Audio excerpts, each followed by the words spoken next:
Good morning everyone. Morning sir.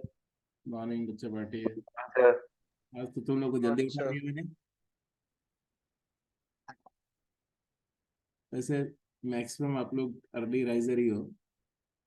अभी कुछ लोग सो रहे हैं। मैंने अभी कॉल किया तो पार्थ सो रहा था। Good morning, good morning. चलो तब तक एक क्वेश्चन देता हूँ, आप लोग उसको ट्राई करो और फिर स्टार्ट करते हैं आगे का एक लास्ट कॉन्सेप्ट जो डिस्कस करना है। So the question is like this. लिख दो क्वेश्चन को। Yes sir. तो क्वेश्चन है बेटा कि तीन सर्कल्स गिवन है। We are given three circles. तो मैं पूरा क्वेश्चन ही लिख ही देता हूँ ऐसा।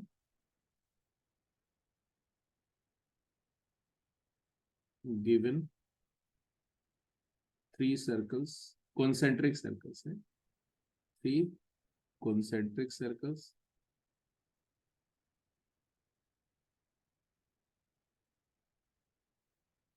with center origin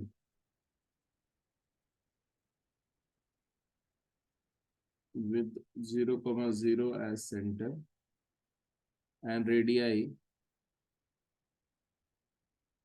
A, B, C respectively. radii क्या क्या है? स्मॉल a है, स्मॉल b है और स्मॉल c है, with a condition that a is greater than b and b is greater than c. ऐसा दिया। तो सिचुएशन समझ में आ रही? तीन सर्कल्स गिवन है जो कॉन्सेंट्रिक है, सेंटर उनका ओरिजिन है और उनकी radii a B c respectively है, जिसमें ए स्मॉलेस्ट, ए लार्जेस्ट है, बी उससे छोटा है और सी सबसे छोटा है। Find the relation, find the relation between a B c if it is given. तो पूछा गया कि find relation between a B c. One second.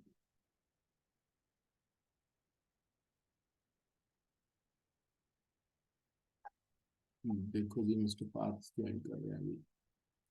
ABC में रिलेशन बताना। So that the chord of contact of the largest circle, समझ रहे हो मेरी बात को? Chord of contact of the largest circle touches the the chord of contact of the largest circle, नहीं बोलो, rather ये बोलो chord of contact generated from a point on the largest circle of the middle circle touches the smallest circle. ये है आपका question.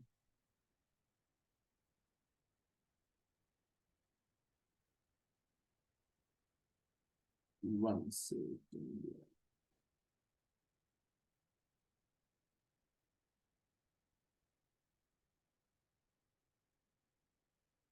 M I audible? Yes sir. Yes sir.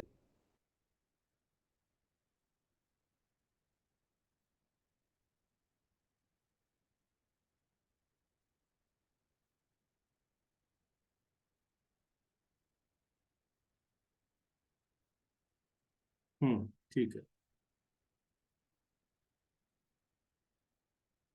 सोचो question क्या दिया गया।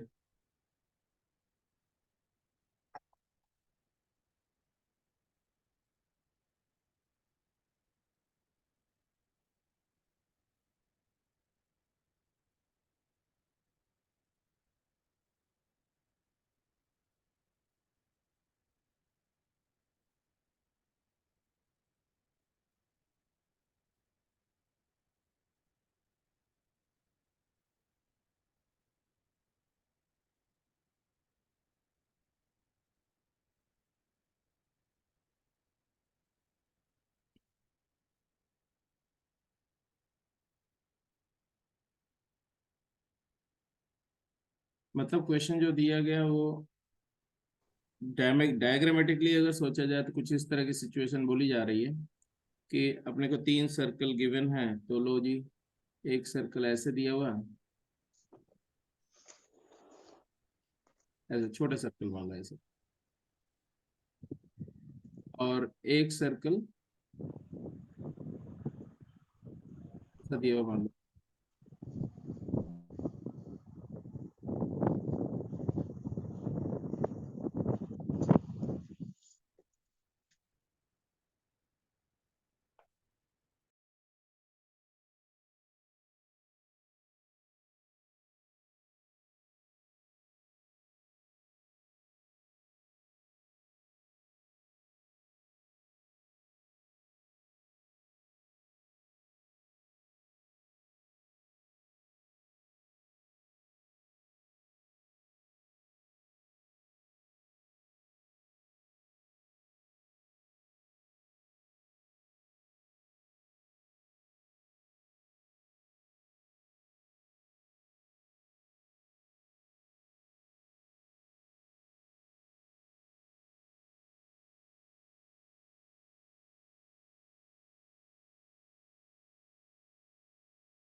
Am I audible, beta?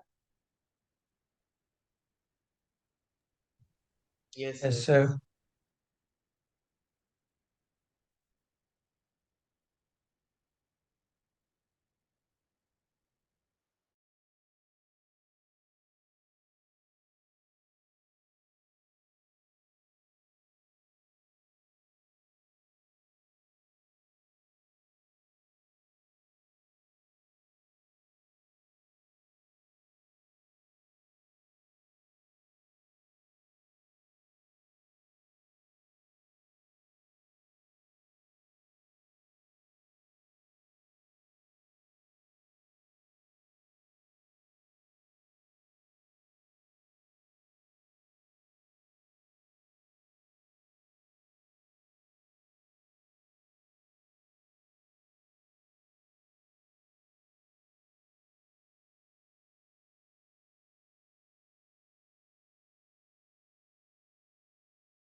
Am I audible? बच्चों, आवाज आ रही मेरी? हेलो। हाँ जी सर। हाँ जी सर। हाँ, एक्चुअली पावर कट होने की वजह से इधर से मैं स्ट्रीम वीडियो स्ट्रीम नहीं कर पा रहा हूँ, तो आई थिंक इसे चलेगा। आपको विजिबिलिटी एंड ऑडियो क्लियर होना चाहिए। क्लियर है सर। हाँ, स्क्रीन शेयर हो रहा है कि नहीं ये बताओ। हो रहा है सर। चलो ठीक है, फिर कंटिन्यू करते हैं। तो मैं बोल रहा था,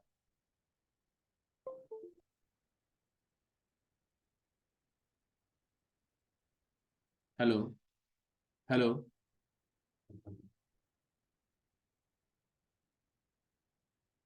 तो अगर वॉइस में कहीं पर भी ट्रबल आए तो आप बताना। तो ये 3 सर्कल हैं, 2 सर्कल दिए आपको दिख रहे हैं, और एक सर्कल और है मान लो, जो इससे बड़ा है, ऐसा मान लो, ऐसा कॉन्सेंट्रिक है तीनों। और इस पे जो आउटर सर्कल है, यहाँ से इसके किसी पॉइंट से बोल रहे हैं कि आप टेंजेंट ड्रॉ कर रहे हो।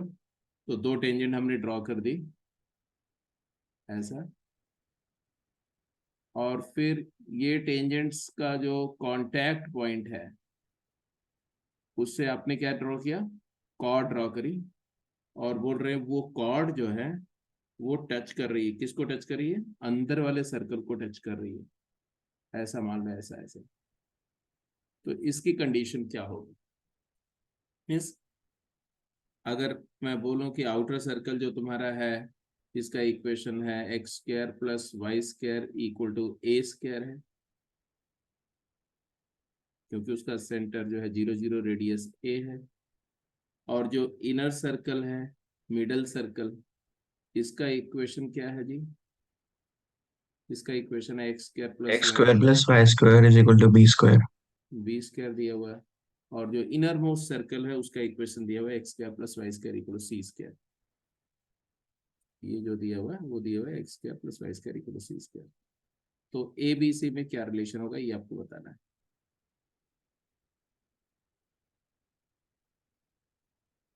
कैसे करेंगे इस क्वेश्चन को, फटाफट सोचो और जल्दी से आंसर करो। इस पॉइंट को अपन पी ले लेते हैं, इसको ए ले लेते हैं मान लो, इसको बी ले लेते हैं, और इसको ए ले लेते हैं सपोज करो। और यहाँ जहाँ पर ये टच कर रहा है, इस पॉइंट का भी कुछ नेम रख देते हैं, सी, कैपिटल सी डाल देते हैं।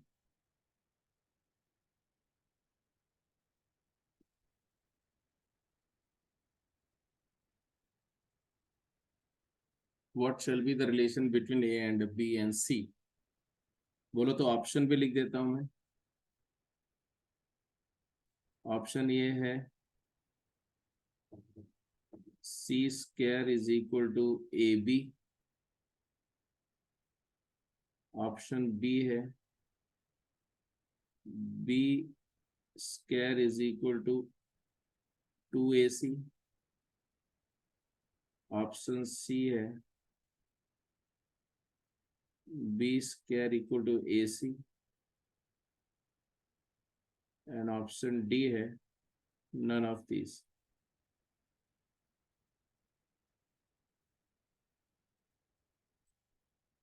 ये क्वेश्चन है जो आपको बताना करके।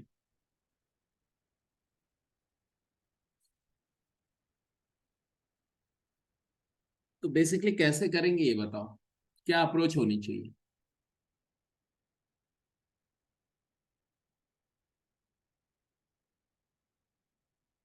ये जो ए बी लाइन है, ये ये मिडिल सर्कल के रेस्पेक्ट में डिफाइन करो तो इसको क्या बोलोगे, ए बी को टेंजेंट।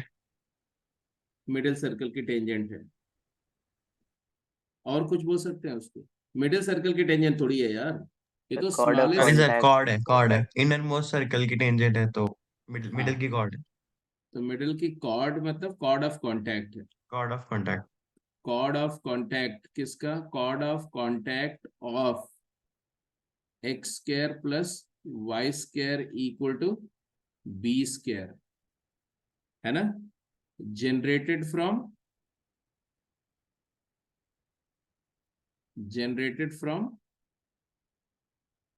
ये पॉइंट को, पी पॉइंट को अपन क्या ले सकते हैं, a cos theta a sin theta ले सकते हैं क्या। Yes sir. Generated from p, a cos theta a sin theta. touches the circle x square plus y square equal to c square। ये इंफॉर्मेशन है, इसी इंफॉर्मेशन को आप translate कर लो। टच करने के लिए कंडीशन ऑफ टेंजेंसी लगेगी। कॉर्ड ऑफ कॉन्टैक्ट का इक्वेशन अपन लिखना जानते ही हैं, है ना। What will be the equation of chord of contact? पहले तो ये बताओ कि कॉर्ड ऑफ कॉन्टैक्ट इस सर्कल का अगर लिखना है इस पॉइंट के रिस्पेक्ट में, तो क्या होगा कॉर्ड ऑफ कॉन्टैक्ट का equation? t equal to 0। Yes sir. चलो लिखते हैं t इक्वल टू 0 x(x1) बोलते जाओ। शिवम कौन बोलेगा? उत्कर्ष कोई एक बोल दो। x into a cos theta right, a cos theta into x, correct, plus a sin theta into y very correct, a sin theta into y minus c square minus minus b square very right, minus b square equal to 0। ये chord of contact का equation आ गया। And this line touches x square plus y square equal to c square. तो कोई भी line किसी circle को कब टच करती है?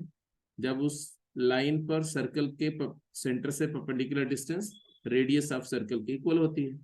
तो 0 0 से इस पर परपेंडिकुलर डिस्टेंस निकालो, ये ओरिजिन है, ओरिजिन से ये डिस्टेंस निकालो, ये परपेंडिकुलर डिस्टेंस क्या आएगी बताओ? 0,0 इसमें पुट करो लाइन में, तो आएगा माइनस बी स्क्वायर का mod over under root of coefficient x का स्क्वायर प्लस कोएफिशिएंट y का स्क्वायर, तो a square times cos square theta plus sin square theta, जिसकी वैल्यू क्या हो जाएगी? 1 हो जाएगी। It is equal to radius of the circle is c। तो आपके पास में कंडीशन आई, क्या कंडीशन आ गई? b square upon a is equal to mod a c। नहीं हो? हाँ, मॉड ए लिख दो, कोई फर्क नहीं पड़ता, क्योंकि ए पॉजिटिव है, रेडियस है ना, तो मॉड ए लिख देते हैं, मॉड ए ही यस हो सर। जाएगा। तो यहाँ से आ जाएगा B square is equal to A C, मतलब है A B C are in G P. तो ये तुम्हारा तो एक तो ऐसे सोचने का तरीका था, ठीक है। तो before I move to actual, चलो कॉन्सेप्ट वापस चलते हैं जो कल डिस्कस कर रहे हैं, इस पे एक और तरीके से सोच लेते हैं इस सिचुएशन को, कि आप जरा ध्यान से देखो, कुछ मैं आपको दिखा रहा हूं। If I join this point with this one, right, ऐसे ज्वाइन कर दूंगा इसे, और ये वाले इसको भी ज्वाइन कर दूं ऐसे। तो बिकॉज ये टेंजेंट है और ये रेडियस है, तो ये नॉर्मल, ये 90 डिग्री हो जाएगा, नहीं होना? Yes sir. ये एंगल 90 डिग्री होगा, और इसी तरह से ये एंगल भी 90 डिग्री होगा। तो मैं दो ट्रायंगल की बात कर रहा हूँ, ट्रायंगल सी ए, और इसको सेंटर को ओ मान लो, ठीक है, ये सेंटर को ओ मान लेते हैं, और ये वाले पॉइंट का कुछ नेम दे देते हैं सी। तो triangle O C A, O C A, and triangle O A P, इन दोनों ट्रायंगल के बारे में क्या कुछ बोल सकते हो आप? Do they have some relation? Similar. Similar है? कैसे बोला सिमिलर है? क्योंकि अगर ये एंगल बेटा थीटा है, मान लो एंगल पी, तो एंगल पी किसके किसके बीच एंगल है?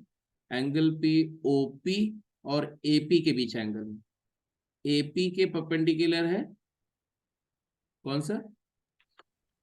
ओए, और ओपी के परपेंडिकुलर है सीए। तो दो लाइन के बीच जो एंगल फॉर्म होता है वही उनके परपेंडिकुलर्स के बीच फॉर्म होता है, मतलब ये एंगल भी अपना क्या होगा? ये वाला एंगल, ये एंगल भी हमारा क्या होगा? थीटा होगा। बोलो हाँ या ना?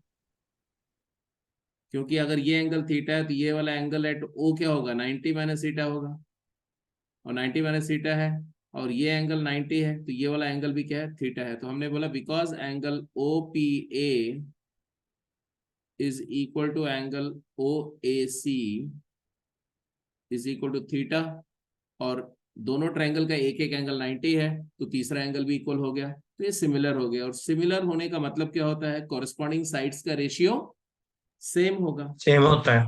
तो अगर आप कॉरेस्पॉन्डिंग साइड का रेशियो को कंपेयर करो तो आपको सरप्राइजिंगली मिलेगा क्या, कि थीटा के सामने वाली साइड क्या है? OC, और बड़े वाले angle OPA triangle, OAP triangle में जो ओए थीटा एंगल के सामने क्या है? थीटा एंगल का अपोजिट साइड क्या है? OA।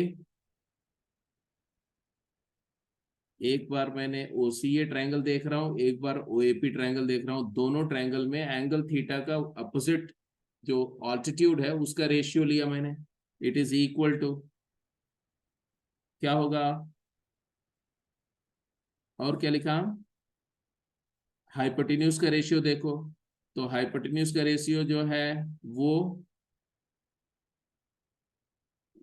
बोलो, OA hypotenuse of the smaller triangle upon OP। बोलो, सबको समझ में आ रही बात की नहीं? Yes sir. अब OC लेंथ कितनी है? OC लेंथ कितनी है? Small c। OA लेंथ कितनी है? बी। B। और इधर भी है B, और OP कितना है? A। ए। तो आ गया B square equal to AC। ये आपका मेथड 2 था। अब आप खुद डिसाइड करो कि दोनों में से कौन सा मेथड आपको पसंद है, बट दोनों ही अच्छे हैं, दोनों ही सिंपल है। एक में प्योर ज्योमेट्री इस्तेमाल हुई और एक में आपने कार्टेशियन कोऑर्डिनेट ज्योमेट्री इस्तेमाल किया, but you got the answer right. ठीक है। Yes sir. अब ये क्वेश्चन जेई एडवांस में पूछा जा चुका है, पास्ट ईयर का काफी पहले पूछा गया, बट जेई एडवांस का क्वेश्चन है। अब इसमें देखो कितना सब्जेक्टिव प्रॉब्लम था प्रॉपर। तो ऐसे बहुत ही सिंपल सी प्रॉब्लम होगी, और हमेशा जे एडवांस की प्रॉब्लम में आपको पैरेलल दो टेक्निक्स मिलेंगी, और दोनों मतलब कि कई बार दोनों सिंपल होंगी, कई बार एक थोड़ी लेंथी होगी, दूसरी बहुत कट शॉर्ट हो जाती है। तो this is what the questions look like. आगे चलते हैं क्वेश्चन पे। कल हम लोग बात करते हैं relative position of two circle. Okay, अब relative position of two circle में जो 5 केसेस मैंने बताए थे, वही केसेस एक एक करके रिवाइज करते हैं और हर केस को इलेबरेट करेंगे। तो हम बात कर रहे थे कि रिलेटिवली दो सर्कल्स अगर दिए हुए हैं जिनका रिस्पेक्टिव इक्वेशन अगर मान लो है S1 x1 square x square plus y square plus 2 g1 x plus 2 f1 y plus c1 0 है, इसका सेंटर क्या होगा? जल्दी बोलो। इसका सेंटर का कोऑर्डिनेट होगा minus of g1 comma -G1 -F1। Right, और इसका रेडियस होगा root of g1 square plus f1 square minus c1।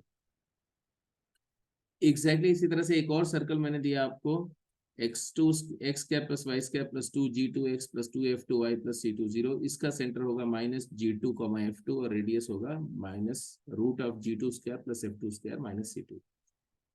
अब ये सर्कल दोनों रिलेटिवली कैसे प्लेस्ड होंगे, उसके लिए अपने को क्या करना पड़ेगा? दोनों सर्कल के सेंटर के बीच की डिस्टेंस फाइंड करेंगे, दैट इज c1 c2। मान लो डिस्टेंस c1 c2 को d बोल रहे हैं। दोनों सर्कल की रेडियाई को ऐड करेंगे और कंपेयर करेंगे कि सम ऑफ रेडियाई सर्कल के बीच के डिस्टेंस के रिस्पेक्ट में छोटी है या बड़ी है या इक्वल है, पहले ये डिसाइड करेंगे। तो केस 1 आप लिखेंगे, case 1 the two circles lie outside each other. ये दो सर्कल एक दूसरे के बाहर लाई करेंगे कब? If the summation of radii is less than the distance between the two circle centers. That means the distance between center D exceeds the summation of radii. I hope ये बात आप में से हर एक को समझ में आ रही है। डायग्रामेटिकली अगर देखो तो ये सिचुएशन कुछ ऐसी नजर आएगी। I am just going to take up two circles, the one which is a little larger, और दूसरा सर्कल में थोड़ा सा छोटा बना रहा हूं, और ये दोनों सर्कल के सेंटर के बीच का सेपरेशन, मतलब ये सेपरेशन की बात अपन कर रहे हैं।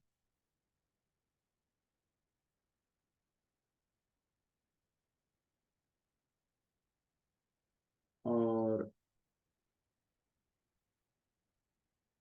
मान लो इसका सेंटर है C1, कोऑर्डिनेट आपको पता है, इसका सेंटर है C2, ये कोऑर्डिनेट भी आपको पता है। तो C1 C2 के बीच की डिस्टेंस निकालना भी आपको आता है। मान लो ये C1 है और ये C2 है, तो ये डिस्टेंस को हम क्या बोल रहे हैं, इस डिस्टेंस को हम D बोल रहे हैं, स्मॉल d। ये D निकाल लिया। और R1 क्या है, R1 ये सेपरेशन है और R2 ये सेपरेशन है। मतलब अगर मैं यहाँ पर एक पॉइंट मार्क कर दूं सपोज कर, और यहाँ पर एक पॉइंट मार्क कर दूं, let us name these two points as, क्या नाम कर दे, मान लो इसको हम A मान ले और इसको B मान ले। तो C1A क्या है, R1 है C1A, R2 क्या है C2B।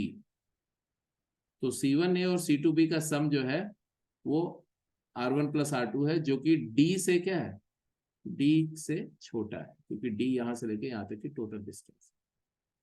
ऐसे केस में सर्कल एक दूसरे के बाहर लाई करेंगे, और जो लाइन ज्वाइनिंग सेंटर है इसको अगर मैं एक्सटेंड करता हूं इधर देखो छोटे सर्कल की तरफ, फिर हमने क्या किया, हमने बोला कि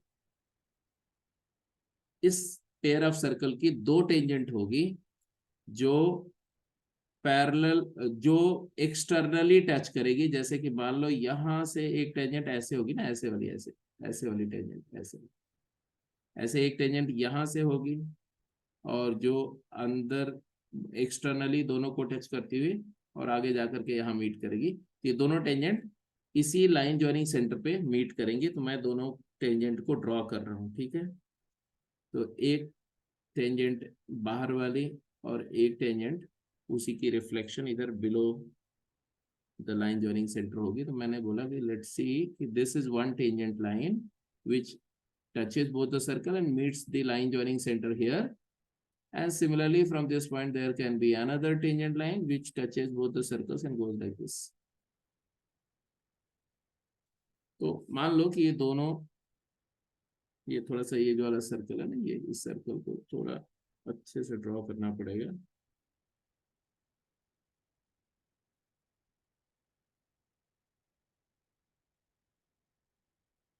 ऐसा मान, तो ये जो पॉइंट है P, इस पॉइंट की अपन बात कर रहे हैं, और इन दोनों टेंजेंट की बात करें। ये दोनों टेंजेंट को क्या बोलते हैं, तो जो दो टेंजेंट हमने ड्रॉ किया इनको बोलते हैं एक्सटर्नल टेंजेंट। क्या बोलते हैं, external tangent.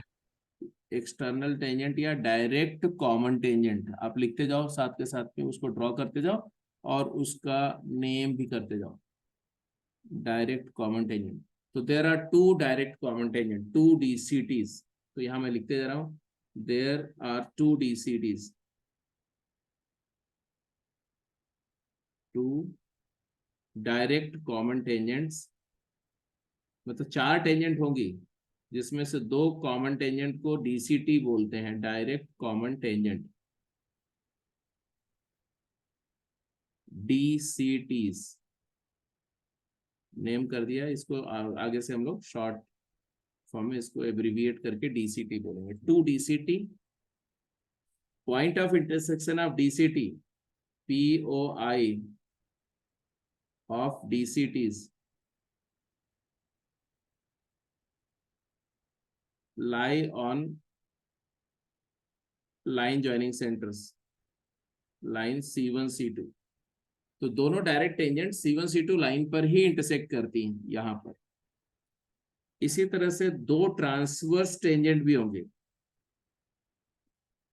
And two transverse common tangent, TCT। आप यहां लिखेंगे ट्रांसवर्स कॉमन टेंजेंट। इसको इंटरनल टेंजेंट्स भी बोलते हैं। बहुत सिंपल सिंपल बातें, एक बार समझ जाओगे ना तो हमेशा के लिए याद हो जाएगा। ट्रांसवर्स कॉमन टेंजेंट को हम अगर नेम करेंगे तो क्या बोलेंगे, TCT, या इन्हीं को इंटरनल टेंजेंट भी बोलते हैं। तो DCT को अपन और क्या बोलेंगे? External tangents. Common tangent DCT को एक्सटर्नल टेंजेंट बोलेंगे, और TCT को क्या बोलेंगे बेटा? इंटरनल टेंजेंट भी इंटरनल बोलते हैं। टेंजेंट।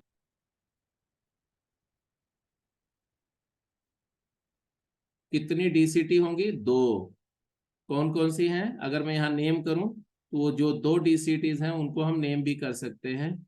एक P पॉइंट से, यहां पर मान लो PQ लिया,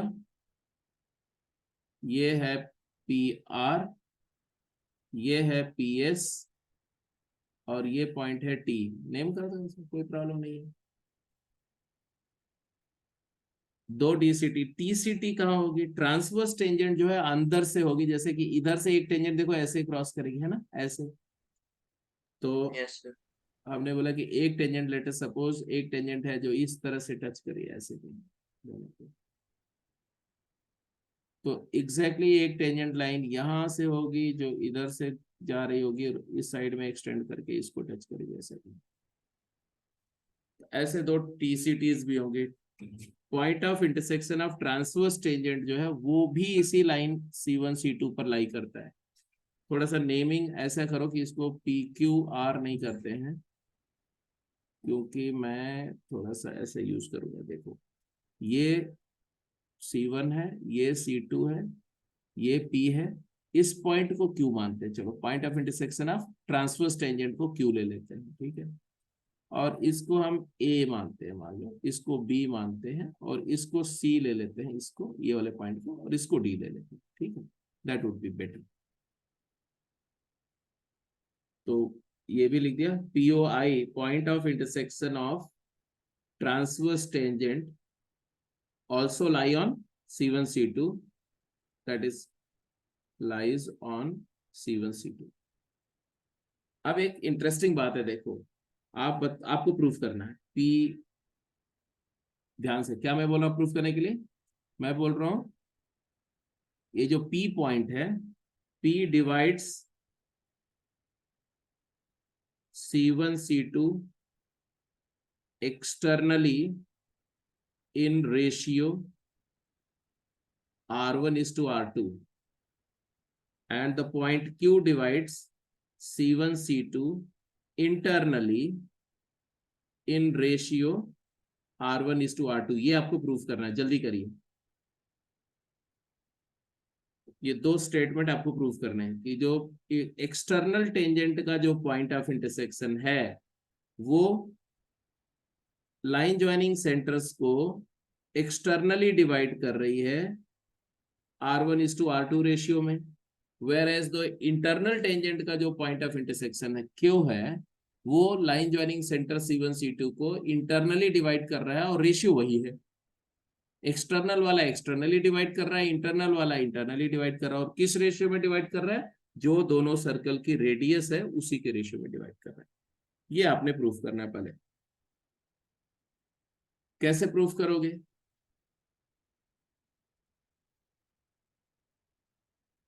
तो एक बात ऑब्जर्व करो कि C1B परपेंडिकुलर है टेंजेंट PB के, और C2A परपेंडिकुलर है टेंजेंट PA के, है कि नहीं? Yes sir. सिमिलर ट्रायंगल से आ जाना चाहिए। तो दो सिमिलर ट्रायंगल बन रहे हैं, तो वहां से आ जाना चाहिए। क्या आ ही गया? आप बोल सकते हो कि ट्रायंगल, कौन कौन से ट्रायंगल की बात कर ले हम लोग? C1BP, PBC1 is similar with triangle PAC2, और देयरफॉर सिमिलरिटी ऑफ ट्रायंगल का इस्तेमाल करो तो आपका जवाब हो गया कंप्लीट। क्योंकि जो PC2 बाई PC1, ये वाला रेडियस आपका R1 है और ये रेडियस R2 है, तो क्या बोलेंगे भाई? PC1 by PC2 is equal to R1:R2। External division हो रहा है और ये प्रूव हो गया। बोलो हाँ या ना? सबको समझ में आ रहा है बात? बोलो। Yes sir. अच्छा एक बात बताओ, C1 का कोऑर्डिनेट पता है ना, -G1 कॉमा -F1। C2 का कोऑर्डिनेट भी हमें मालूम है, -G2 कॉमा -F2। तो P का कोऑर्डिनेट आ जाएगा कि नहीं? कोऑर्डिनेट ऑफ P निकाल सकते कि नहीं? एक्सटर्नल डिवीजन का फार्मूले से P का कोऑर्डिनेट आ जाएगा ना। R1:R2 रेशियो है, तो जो जो डिस्टेंस C1 से है वो C2 के कोऑर्डिनेट में मल्टीप्लाई होगी, और जो C2 से डिस्टेंस वो C1 में मल्टीप्लाई होगी। तो आप क्या बोलोगे, R1 multiplied by -G2 and -R2 multiplied by -G1 divide by R1 -R2। इसी तरह से R1 multiplied by -F2 -R2 multiplied by -F1 divide by R1 -R2। बोलो, यही होता है ना एक्सटर्नल डिवीजन का कॉन्सेप्ट। तो यहां से जो आपके पास में फॉर्मूला आएगा वो क्या आएगा, R2G1। और फार्मूला याद नहीं रखने के लिए बोल रहा हूँ, मैं बोल रहा हूँ हम लोग एक्सटर्नल डिवीजन करके निकाल सकते हैं ये हमेशा, बाय R1 -R2 और R2F1 -R1F2 divide by R1 -R2।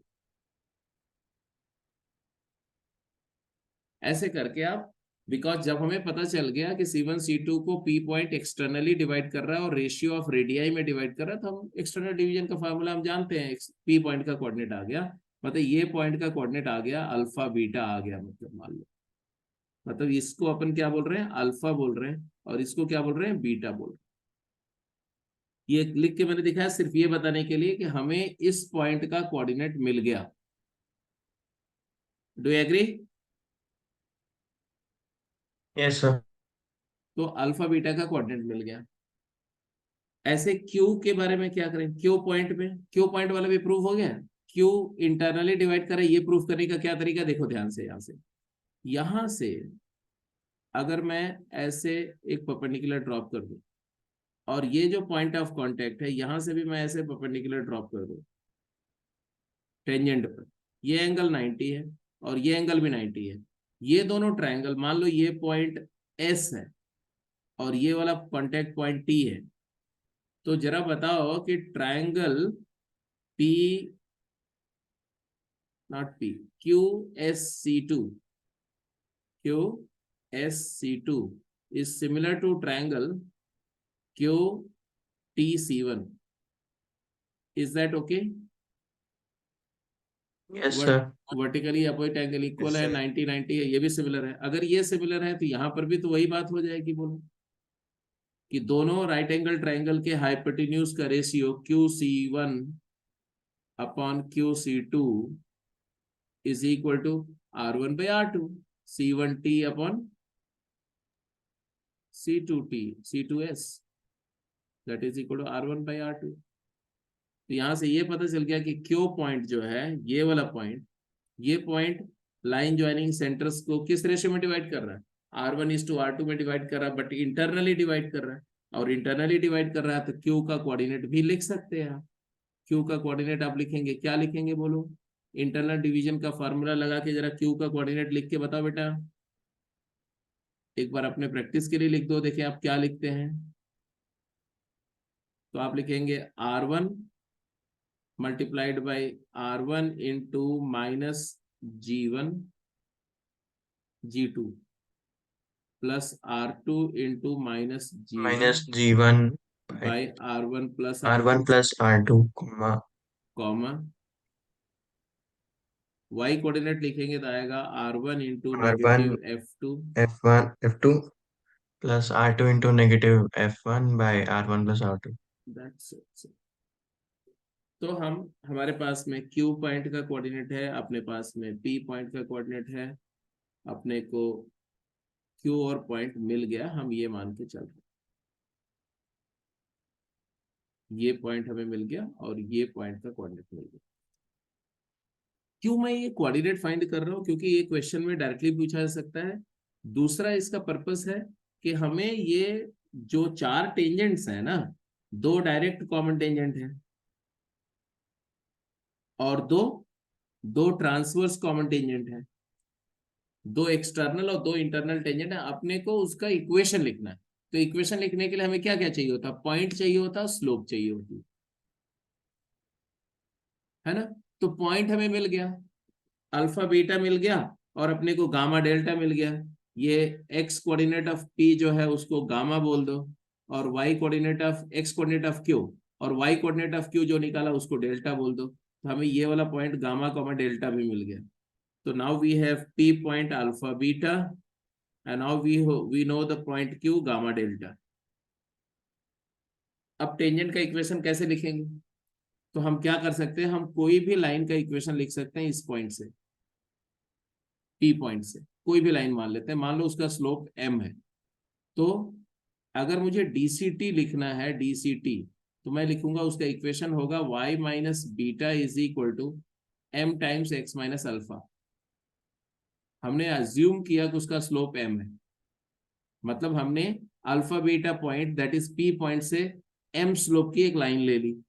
फिर मैंने बोला कि भाई कोई भी लाइन पी पॉइंट से पास कर रही हो, टेंजेंट तो नहीं हो सकती, तो उसको टेंजेंट होने की कंडीशन लगा दी।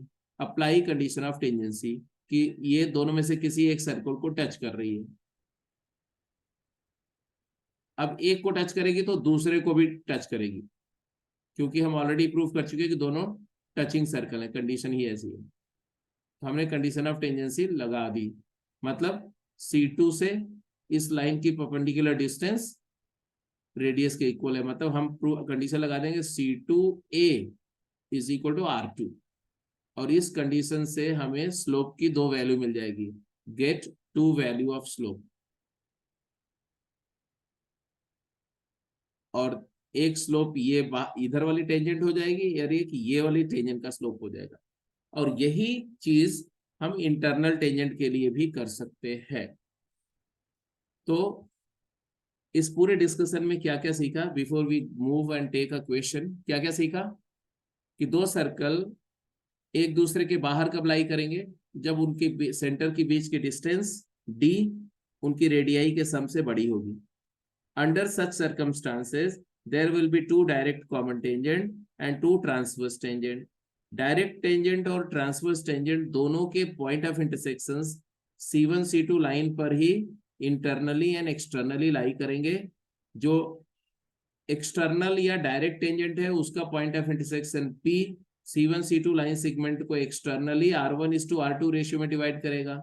इंटरनल टेंजेंट या ट्रांसवर्स टेंजेंट का point of intersection Q C1 C2 line segment को इंटरनली R1:R2 रेशियो में डिवाइड करेगा। ये पता चल गया। फिर by applying section formula we will get the coordinate of P, we will get the coordinate of Q. After getting the coordinate of P and Q, we can assume the tangent, चाहे वो direct tangent हो या transverse, उसका slope को m assume कर लो। Slope point form में line का equation लिखो, फिर कंडीशन ऑफ टेंजेंसी लगाओ कि उस लाइन पर दोनों सेंटर में से किसी भी एक सेंटर की से उस लाइन की परपेंडिकुलर डिस्टेंस कॉरेस्पॉन्डिंग रेडियस के इक्वल है। मतलब C1 से लाइन की डिस्टेंस R1 के इक्वल है, और C2 से लाइन की डिस्टेंस R2 के इक्वल है। दोनों में से कोई एक कंडीशन लगा दो, उससे आपको स्लोप की दो वैल्यू मिल जाएगी। तो दोनों डायरेक्ट टेंजेंट का, और इस वाले केस में क्यू के केस में दोनों ट्रांसवर्स टेंजेंट का इक्वेशन मिल जाएगा। तो इतनी बात आपको समझ में आ गई। क्वेश्चन पे चले।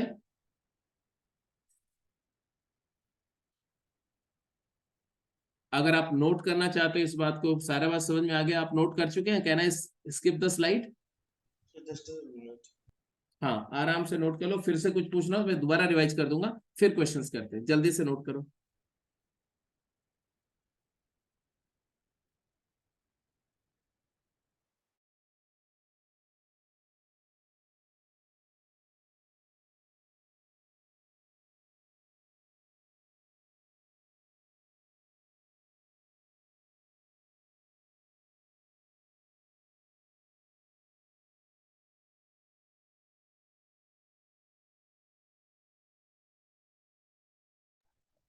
सर जो हमने स्लोप अज्यूम किया है उस टेंजेंट का, उसकी वैल्यू बाद में हम उसके उससे निकालेंगे, उसमें परपेंडिकुलर डिस्टेंस निकाल के।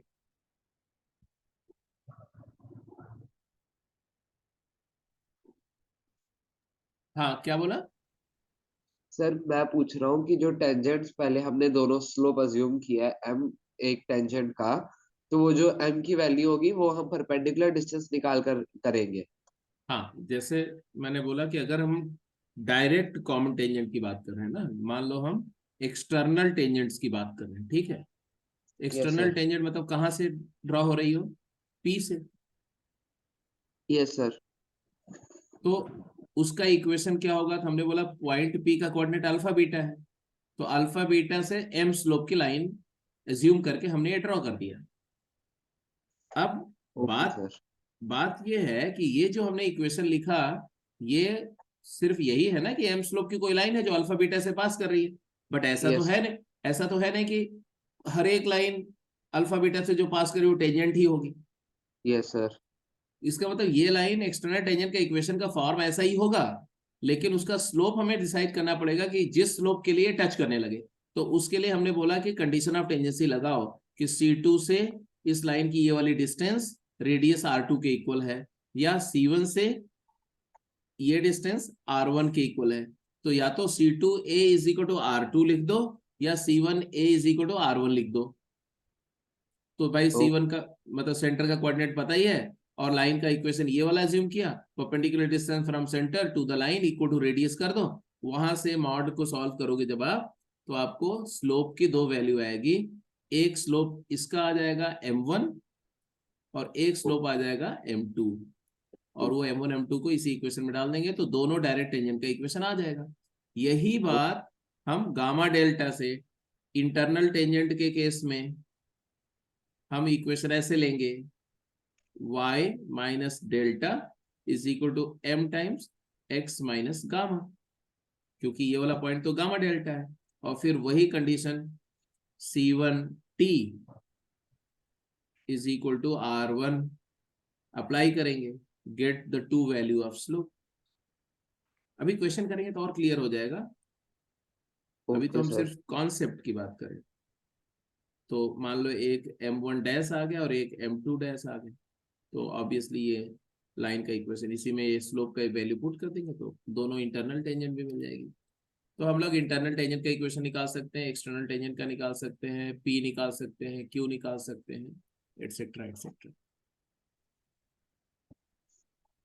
स्लाइड को चेंज कर दो मैं।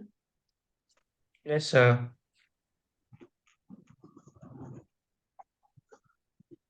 तो देखो जो जो बात हुई मैं उसको रिवाइज कर रहा हूँ। ये सिचुएशन था, ये डायग्राम था। हमने बोला कि P and Q divide C1 C2 in the ratio R1 is to R2 externally, P divides externally and Q divides internally. ये याद रखना है। एक्सटर्नल टेंजेंट का इंटरसेक्शन पॉइंट एक्सटर्नली डिवाइड करेगा, इंटरनल वाला इंटरनली डिवाइड करेगा। दूसरा क्या बोला? दूसरा हमने बोला कि using the internal and external division formula and knowing the coordinate of C1 C2 I can get the coordinate of P as well as coordinate of Q, alpha beta and gamma delta. फिर इसके बाद क्या मैंने समझाया कि direct common tangent का equation अपन को लिखना है, तो हम लिखेंगे y minus beta is m times x minus alpha, अगर P पॉइंट अल्फा बीटा है तो, है ना, मतलब ये अल्फा है और ये बीटा है। फिर to values of the slope can be obtained from condition that this line touches both the circle S10 and S20।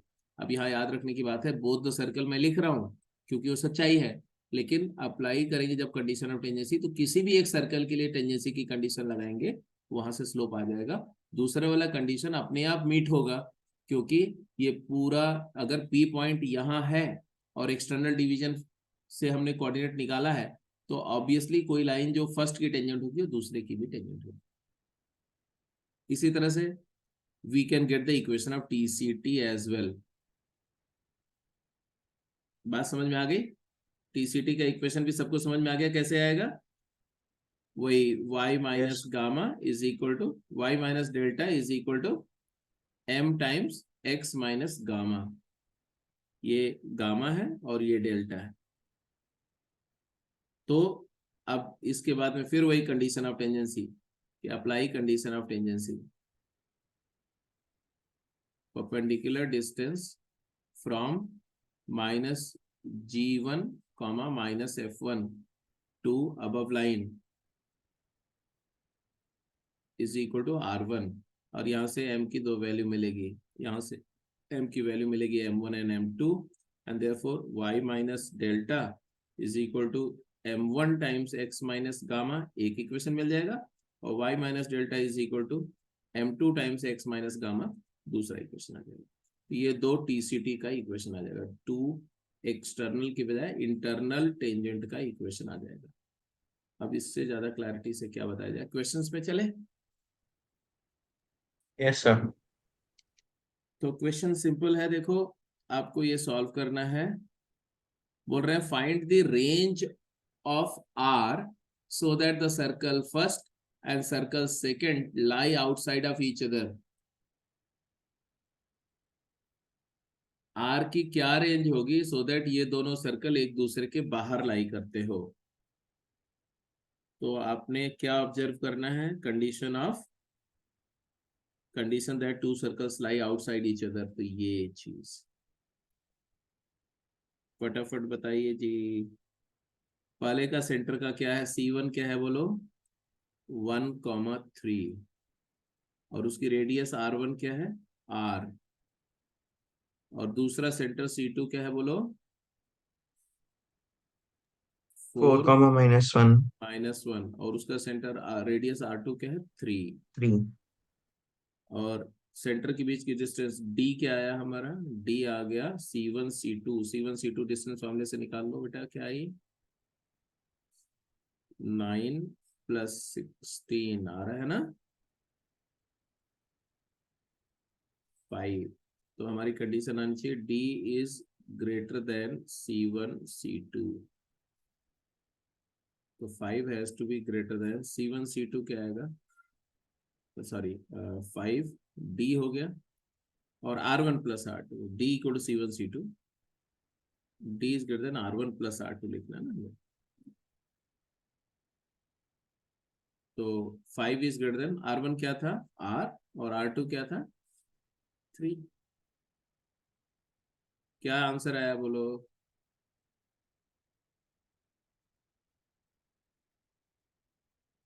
क्या आंसर आया, R की वैल्यू, रेंज क्या है R की, R बिलोंग्स टू, R की वैल्यू 2 से छोटी होनी चाहिए, नेगेटिव इंफिनिटी से 2 क्लोज ओपन। और 0 से 2 होनी चाहिए। Yes sir, yes sir. अब हुआ क्यों समझो, ये भी बड़ा सिंपल सी बात है, क्योंकि एक सर्कल तो फिक्स था जिसका सेंटर था 1,3। तो अगर मैं वैसे भी ऑब्जर्व करूं ना, तो सिचुएशन ऐसी थी कि ये कोऑर्डिनेट फ्रेम है ऐसे, और एक सर्कल हमारा 1,3 रेडियस का है, सॉरी 1,3 सेंटर है, 1,3 यहाँ कहीं है मान लो, और उसका रेडियस जो है वो वेरी कर रहा है। वो रेडियस कुछ भी हो सकता है, ऐसे भी हो सकता है, ऐसे भी हो सकता है, ऐसे बढ़ता बड़ा छोटा कर सकते हैं आप उसको। दूसरा सर्कल के बारे में क्या बताया गया, दूसरा सर्कल उसका सेंटर और रेडियस दोनों फिक्स है। रेडियस क्या दिया, सेंटर दिया 4, -1, तो यहाँ 4 है और -1 यहाँ कहीं, 4 -1, जैसे इसका 1,3 था, और उसका रेडियस फिक्स दे दिया, 3 यूनिट रेडियस है, तो वो ऐसा सर्कल एक हो गया सर। तो वो सर्कल आपने फिक्स्ड सर्कल दे दिया। तो आप इस बात को तो रियलाइज कर रहे हो ना कि ये तो फिक्स है। अब ये वाला अगर ऐसा 0 रेडियस का सर्कल ले लो तो नहीं मीट करेगा, बाहर ही रहेगा। फिर जैसे जैसे बढ़ाते जाएंगे ये बाहर ही रहेगा, बाहर ही रहेगा, लेकिन एक सिचुएशन आएगी जब वो क्या करने लगेगा,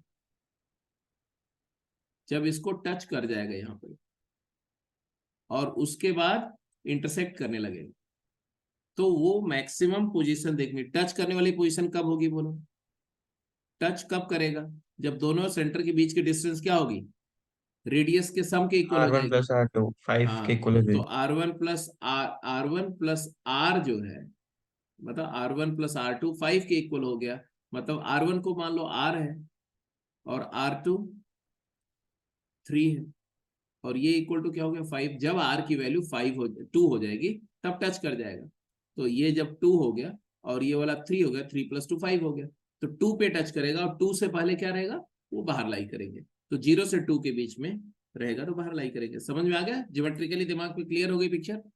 यस सर।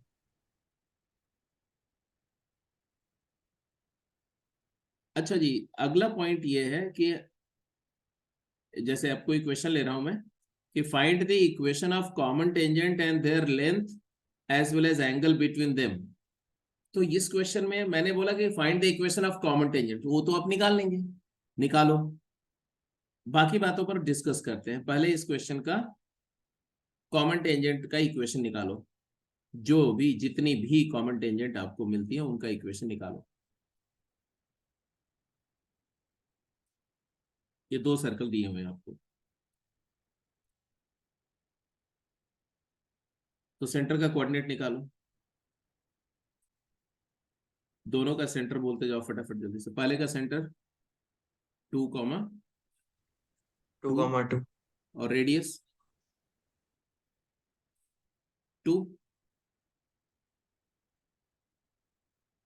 जी square plus f square minus 4 करेंगे, है ना? दूसरे सर्कल का सेंटर बोलो। -3, -3 -3, और रेडियस 3। और बोल रहे हैं इसकी कॉमन टेंजेंट लिखो। ये थोड़े पिक्यूलियर से सर्कल है, देख रहे हो ना? 2, 2 सेंटर है, 2 रेडियस है, मतलब ये दोनों एक्सेस को टच कर रहा है, इजंट इट? Yes sir. और ये दोनों वाला भी दोनों सर्कल एक्सेस। ऑपोजिट है, मतलब एक फर्स्ट क्वाड्रेंट में दूसरा थर्ड में है। हाँ दोनों बिल्कुल टच सही भी कर बात। रहे हैं। दोनों टच भी कर रहे हैं, तो ये स्पेशल केस है ऐसा कि मान लो ये वाई एक्सेस है और अपन ये एक्स एक्सेस ड्रॉ कर दें, तो एक पहला सर्कल जो है वो फर्स्ट क्वाड्रेंट में है, ऐसे दोनों को टच कर, सॉरी, दोनों को टच करता हुआ एक सर्कल है, और दूसरा भी दोनों को टच करता हुआ सर्कल है, बस उसकी लोकेशन जो है वो थर्ड क्वाड्रेंट में। I hope you agree. Yes sir.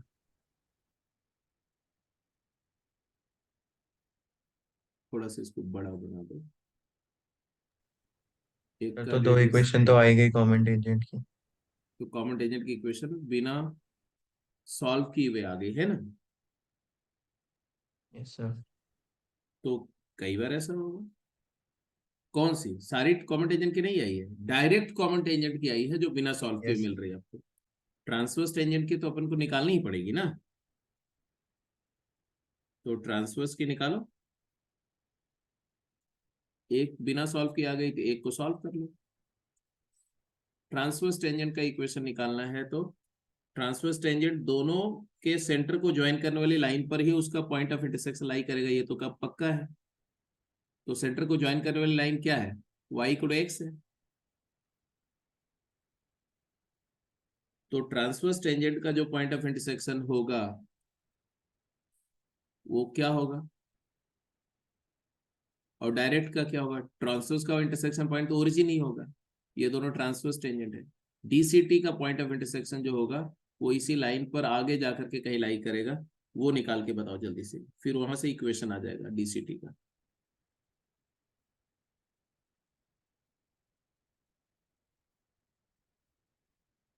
मान लो ये डीसीटी है, डायरेक्ट कॉमन टेंजेंट है। ऐसा 2 टेंजेंट है डायरेक्ट कॉमन टेंजेंट, वो दोनों रिस्पेक्टिवली ऐसे टच कर रहे हैं। अपन को पॉइंट निकालना है। कैसे निकलेगा भाई बता दो? ये पॉइंट और ये पॉइंट को ज्वाइन करने वाली लाइन -3, और 2, 2 को ज्वाइन करने वाली लाइन तो सिंपल है, y इक्वल टू x है। तो ये पॉइंट जो आएगा वो अल्फा कॉमा अल्फा टाइप का आएगा, बट वो अल्फा कैसे आएगा? एक्सटर्नल डिवीजन से आएगा।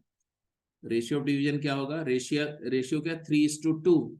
तो 3 2s are 6, 3 into x coordinate of this center 2 minus 2 into -3 divided by 3 - 2। ये अल्फा की वैल्यू आ जाएगी और वही बीटा की वैल्यू होगी, क्योंकि ये लाइन क्या है? y इक्वल टू x, तो हमारे पास कोऑर्डिनेट क्या आ रहा है? 12 आ रहा है क्या? Yes sir. 12, 12 यस, तो ये पॉइंट आ गया 12,12। अब क्या क्या हम फाइंड कर चुके हैं? इक्वेशन ऑफ DCT हमने निकाल दिया। इक्वेशन ऑफ DCT क्या आएगा? डायरेक्ट कॉमन टेंजेंट का इक्वेशन निकालना है तो हम क्या लिखेंगे? y minus 12 is equal to m times x minus 12. x minus 12, very correct. और इसका मतलब इस इक्वेशन को हम लिख सकते हैं mx minus Y plus 12 multiplied by 1 minus m equal to 0। और इसका इस लाइन पर perpendicular from centre 2,2 must be perpendicular distance, वो रेडियस के इक्वल होगा। रेडियस क्या है? 2। तो जरा निकालो भाई, 2,2 पुट के परपेंडिकुलर डिस्टेंस निकालो तो क्या आएगा? यहाँ से कंडीशन क्या आएगी बोलो? 2m minus 2 plus 12 minus 12m mod divided by 1 plus m square का रूट। बोलो हमारी बात समझ में आ रही कि नहीं? Is equal to 2। अब फिजिकली हम करके देख रहे हैं कि यहाँ देखो तो 10 माइनस 10 टाइम्स 1 माइनस m, तो हमारे को जो यहाँ सिंप्लीफाई करके दिखा रहा हूं मैं, 10 times mod of 1 minus m upon root of 1 plus m square is equal to 2 आ रहा है। बोलो यही आ रहा है सबका तो कुछ अलग आ रहा है?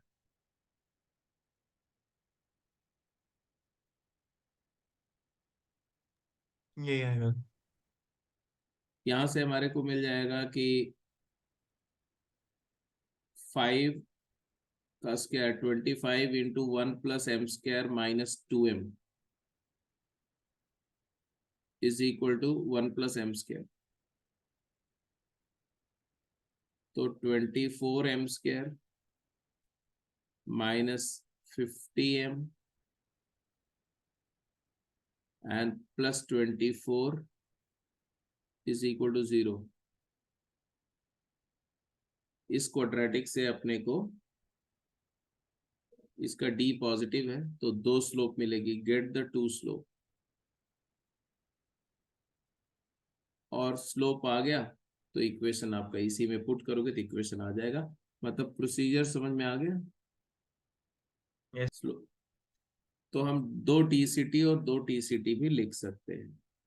मतलब स्लोप की वैल्यू अगर लिखना चाहो तो ऐसे लिख सकते हो 50 plus minus under root of 50 square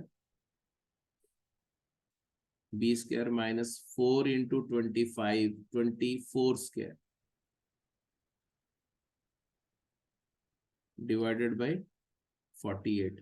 तो इसको सिंप्लीफाई करना चाहते हो तो you can do one thing. यहाँ से 48 का स्क्वायर तो 50 माइनस 48 एंड 50 प्लस 48 ऐसा आ जाएगा। 50 माइनस 48 इज 2 रूट के अंदर और 50 प्लस 48 इज 98।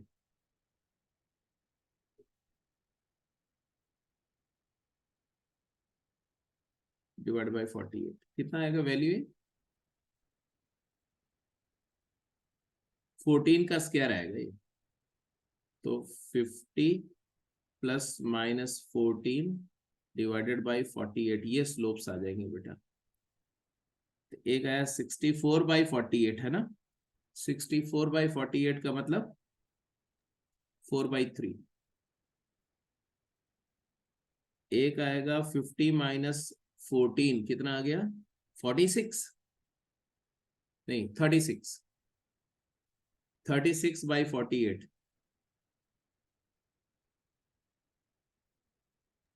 3/2.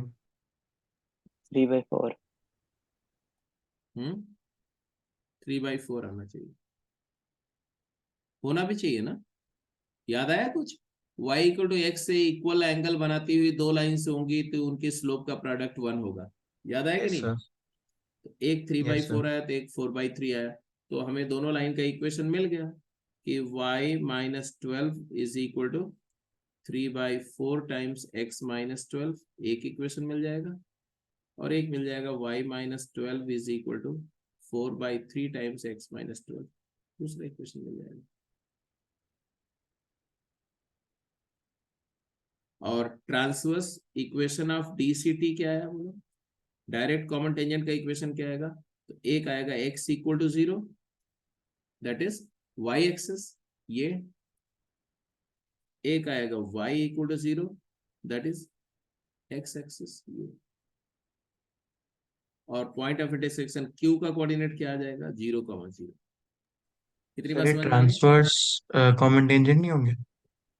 हाँ हाँ, TCT है ये, डायरेक्ट नहीं, ट्रांसवर्स ही है बेटा, ये TCT है और ये हमारा DCT।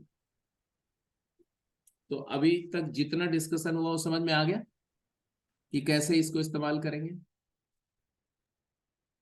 अब Yes, sir. इस क्वेश्चन में दो इंफॉर्मेशन और पूछी जा रही है, क्या क्या? Angle between and length. हाँ, हमें बोल रहे हैं length as well as angle between pair of tangents. External tangent के बीच एंगल क्या होगा, तो ये एंगल क्या होगा पूछ रहे हैं, ये एंगल क्या होगा पूछ रहे हैं। तो TCT के बीच एंगल तो 90 दिख ही रहा है, डायरेक्ट कॉमन टेंजेंट के बीच एंगल हमें निकालना है, ये वाला एंगल निकालना है।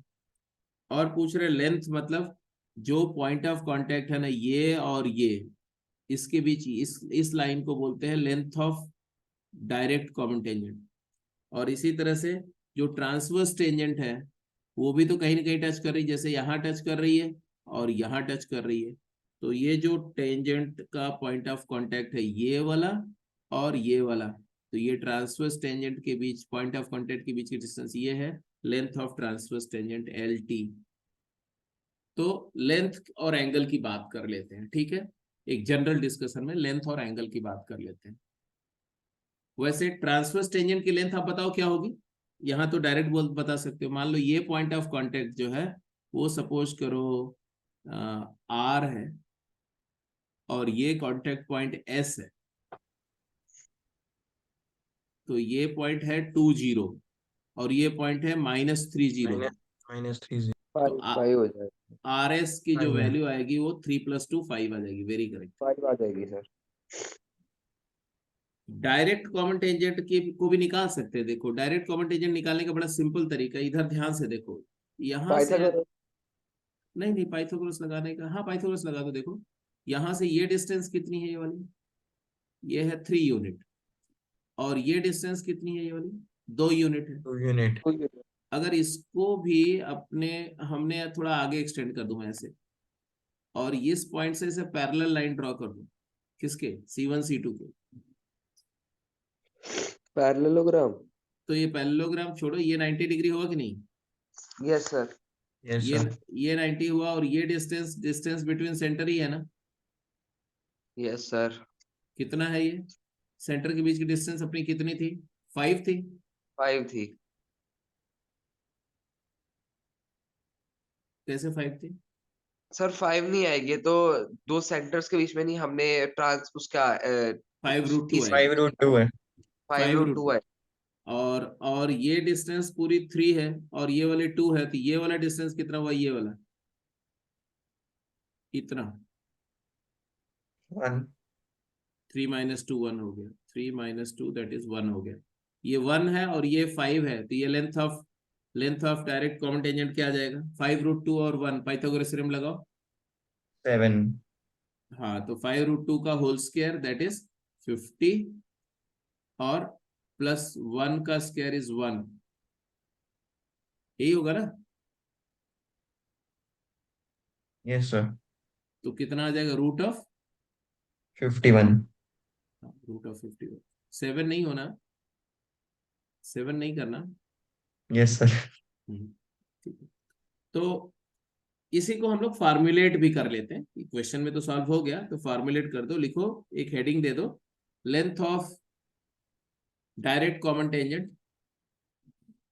The length of direct common tangent is defined as the distance between point of contacts.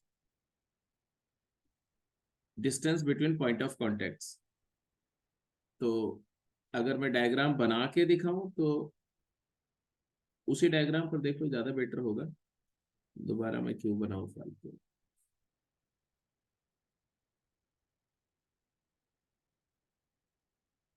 ये देखो डायग्राम, क्या डायग्राम क्या बोलता है कि भाई हमारे को जो जो बातें पता है, उस जो डायग्राम आप बनाए उसी में देख लो। ये है तुम्हारा R1 और C2 पॉइंट से R2 ये है, इसी को एक्सटेंड कर दिया मैंने यहाँ तक।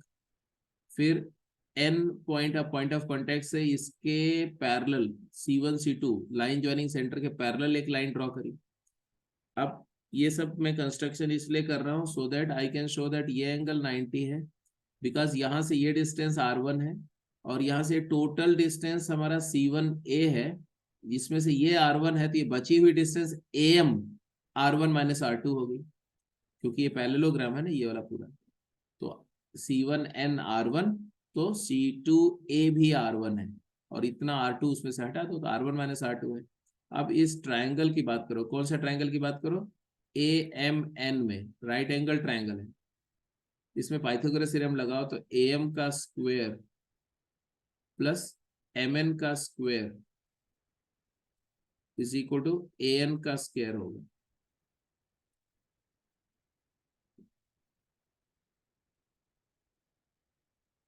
ठीक है,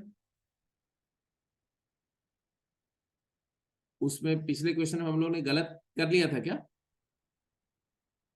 चेक कर लेना, कोई बात नहीं, क्योंकि ये 90 है ना ऐसा। तो हमारे को D square plus R1 minus R2 का whole square, D square is equal to length of direct common tangent का square MN and plus R1 minus R2 का होल स्क्वायर आएगा, R1 माइनस R2 का होल स्क्वायर आएगा। तो यहाँ से length of direct common tangent आएगा root of D square minus R1 minus R2 का स्क्वायर। ये फार्मूला आपको याद रहना चाहिए, नहीं तो पाइथागोरस लगा के निकल भी आएगा। इतना ही नहीं, एक और चीज देखो। अब ये एंगल मान लो थीटा है, ये वाला एंगल, अगर ये एंगल थीटा है because NA is perpendicular to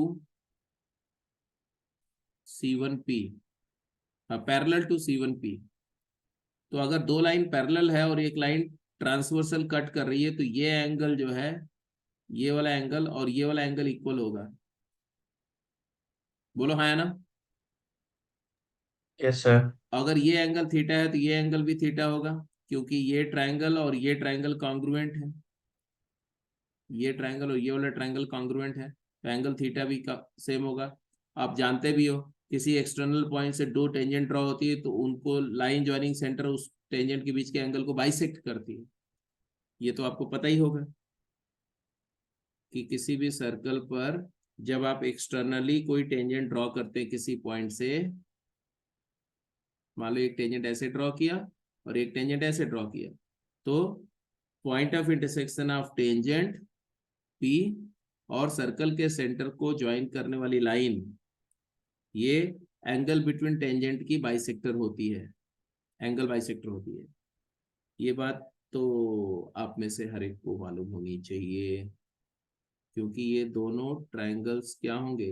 ये दोनों ट्रायंगल कॉन्ग्रुएंट होंगे ना, क्योंकि ये भी R है, ये भी R है, ये 90 है, ये भी 90 है, और ये कॉमन है। RHS से। हाँ, RHS कॉम्प्रेंसिव, ये एंगल थीटा होगा तो ये एंगल थीटा होगा। इतना ही नहीं, ये जो लाइन COP होगी, ये OP लाइन जो कॉर्ड ऑफ कांटेक्ट है उसका भी परपेंडिकुलर बाइसेक्टर होगी। OP will bisect the chord AB, right angle bisector, क्योंकि ये एंगल भी 90 हो जाएगा और ये length perpendicular from centre bisect the chord. तो length of direct common tangent अपने ने निकाला, ये निकल गया। इसी तरह से लेंथ ऑफ ट्रांसवर्स टेंजेंट क्या आएगा वो भी देख लेते हैं। देखो ध्यान से, इसी डायग्राम पर देखो, ये पॉइंट S है और ये पॉइंट T है। अब जो जो मैं बोल रहा हूं उसको करते जाओ ध्यान से। ये C1T को एक्सटेंड कर रहा हूं मैं ऐसे, यहां से आगे खींच दो ऐसे, आगे की तरफ बढ़ा देते, और ये कॉमन टेंजेंट है ट्रांसवर्स वाली। कांटेक्ट पॉइंट के बीच का जो डिस्टेंस है वही होता है लेंथ टेंजेंट का। इसी तरह से ये तुम्हारा R2 है, और R2 मतलब सेंटर C2 से अगर मैं इस टेंजेंट, कॉमन टेंजेंट के पैरेलल लाइन ड्रॉ करूं ऐसे, ठीक है जी, तो बिकॉज ये टेंजेंट है और ये टेंजेंट है, ये नॉर्मल है, तो ये एंगल अपना कितना हुआ 90, तो इसलिए ये एंगल भी क्या हो गया 90, क्योंकि ये दोनों लाइन पैरेलल है। हेलो, बोलो। Yes sir. तो ये पॉइंट को अपने हमने मान लिया, कुछ इसका अच्छा सा प्यारा सा नाम दे देते हैं, क्या देते थे बोलो? एक्स। एक्स दे दिया, चलो बाहर पड़ा हुआ एक्स। अब इस ट्रायंगल को ध्यान से देखना, बहुत ध्यान से देखना, नहीं तो मिस कर जाओगे। ये वाला ट्रायंगल, कौन सा ट्रायंगल? ये वाला राइट एंगल ट्रायंगल है ना जी। Yes sir. Yes sir. ये जो यहाँ से C1x क्या है, what is C1x? R1 plus R2 नहीं है, R1 प्लस R2। अरे यहाँ से लेके यहाँ तक अपना R1 यस है, सर। और ये वाला पैरेललोग्राम है, तो सेम हो गया। ये R2 है, ये R1, ये R2, ये R1, ये R2, तो R1 प्लस R2 हो गया कि नहीं हो गया? Yes R1 yes sir. Sir. और ये कितना है भाई साहब? ये D है, सेंटर के बीच की डिस्टेंस, यस सर। और एंगल हुआ ये 90, तो ये वाली 90। लेंथ आ जाएगी ना? Yes sir. तो क्या आ जाएगा C1x बोलो? D1 D square minus R1 plus R2 का होल स्क्वायर। तो C2x हो जाएगा तुम्हारा square root of D square minus minus R1 plus R2 का होल स्क्वायर। बड़ी इंटरेस्टिंग बात है, देखो बड़ी सिंपल सी बात है। इधर में आ रहा था R1 माइनस R2 का होल स्क्वायर, यहाँ क्या आ रहा है R1 R1 plus R2 R1 plus R2 का होल। अच्छा, इसको याद रखो इसलिए क्योंकि जो ट्रांसवर्स टेंजेंट होगी वो छोटी होगी, यस सर। इसलिए रेडियाई का सम का स्क्वायर सब्ट्रैक्ट हो रहा है। सबट्रैक्ट होता है। और जो डायरेक्ट टेंजेंट होगी उसका लेंथ बड़ा होगा, वो R1 माइनस R2 का होल स्क्वायर। तो याद यही रखना है कि TCT छोटी होती है लेंथ वाइज, और DCT बड़ी होती है।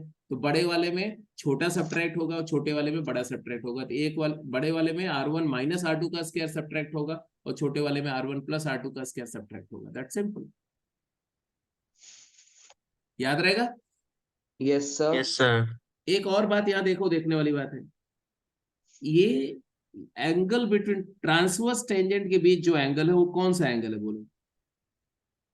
ये वाला एंगल है ना, ये पूरा एंगल TCT के बीच का एंगल है ना, दोनों ट्रांसवर्स टेंजेंट के बीच ये वाला एंगल है, राइट? Yes sir. अरे ये वाला एंगल, यही एंगल है यस ना सर। ट्रांसवर्स। अच्छा, मतलब अगर मैं ये एंगल फिगर आउट कर लूं, मान लो ये एंगल अल्फा है, कौन सा? TQC1, late angle TQC1 be alpha. TQC1 be alpha. तो ट्रांसवर्स टेंजेंट जो दो हैं, दो इंटरनल टेंजेंट है, इनके बीच एंगल हो जाएगा 2 अल्फा, क्योंकि ये वाला पार्ट भी तो अल्फा ही हो जाएगा ऐसे। अल्फा एंड अल्फा क्या हो जाएगा 2 अल्फा, बोलो हाँ। Yes sir. Yes sir. अगर अल्फा निकाल लिया तो 2 अल्फा आ जाएगा। सही बात है। अल्फा निकालना आसान है, यस सर। क्यों? क्योंकि अल्फा है ये, और ये पता है, ये और ये। ट्रिग्नोमेट्री से आ जाएगा। हाँ, तो अल्फा, ये अल्फा है तो ये वाला भी तो अल्फा ही हो गया भाई। Yes yes sir. सर। तो क्या लिखें? Sine alpha is equal to what? Sine of alpha, मेरे को चमक रहा है तुम्हें भी R1 बाई दिख, डी। R1 प्लस R2 भाई। ये R1 है और ये R2 है, अल्फा इधर है बेटा, इधर। Sorry sir.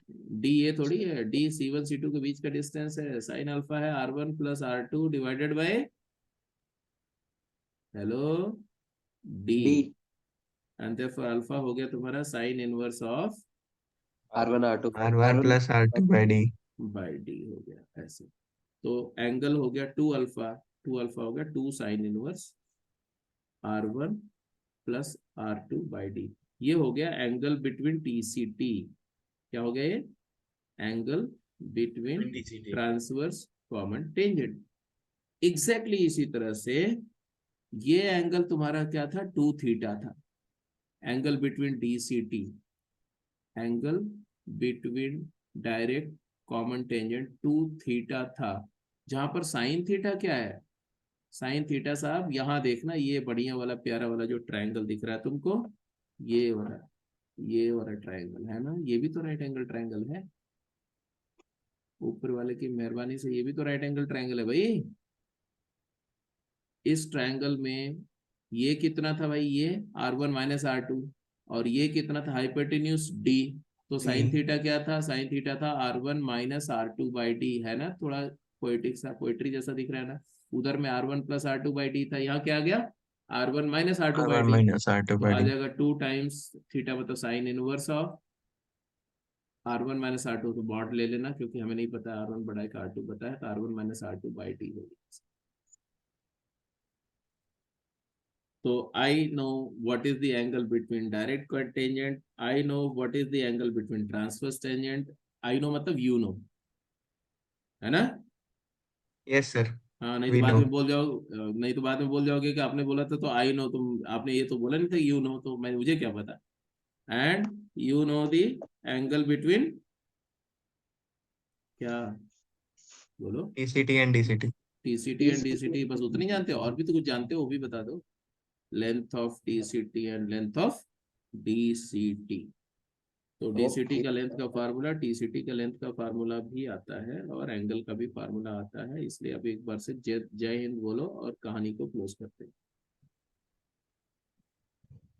Length of transverse जय टेंजेंट हिंद, sir. Under root D square minus R1 plus R2 का whole square. Length of direct tangent under root D square minus R1 minus R2 का whole square. Angle between direct tangent 2 sine inverse R1 minus R2 by D. जो यहाँ use होगा ना, R1 minus R2 use होगा, उसी का difference by D का mod sine inverse करके डबल करना है। और इसमें R1 प्लस R2 यूज हो रहा है, तो 2 times sign inverse R1 plus R2 by D करना है। That's it, simple simple, very simple and very very simple.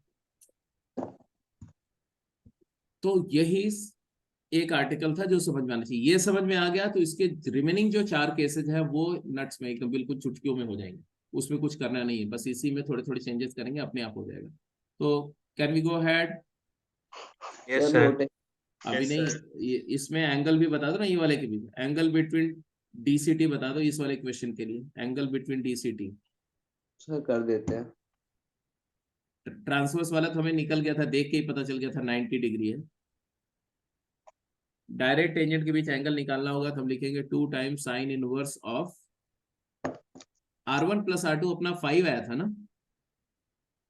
3 plus 2, इसका 2 आया था, इसका 3 आया था, तो 5 आया था, डिवाइड बाई D आया था 5 रूट 2। याद करो, साइन इनवर्स 1 बाई रूट 2 क्या होता है, By 4.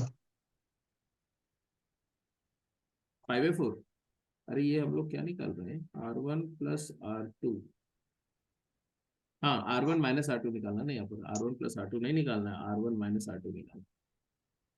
R1 माइनस R2 कितना आ जाएगा बेटा, 3 माइनस 2 1, 1 साइन है. इन, ये आ गया आंसर 1/5√2। क्योंकि R1 प्लस R2 निकालेंगे वो तो ट्रांसवर्स टेंजेंट वाला आएगा, वो अपने आप देखो, साइन इनवर्स 1/√2 π/4, π/4 का डबल π/2, तो दोनों फार्मूला जस्टिफाई हो गए।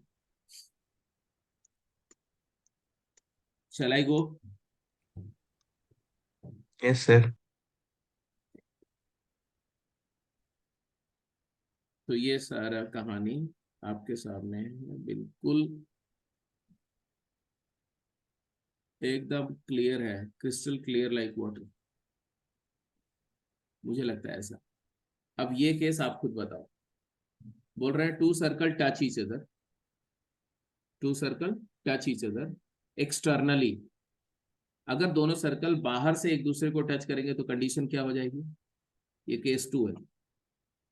एक सर्कल ऐसा होगा, एक सर्कल उसी को टच करता हो, ऐसा सुंदर सा प्यारा सा सर्कल ऐसा हो गया, मतलब टच कर रहे हो यार, कट मत करो इसको,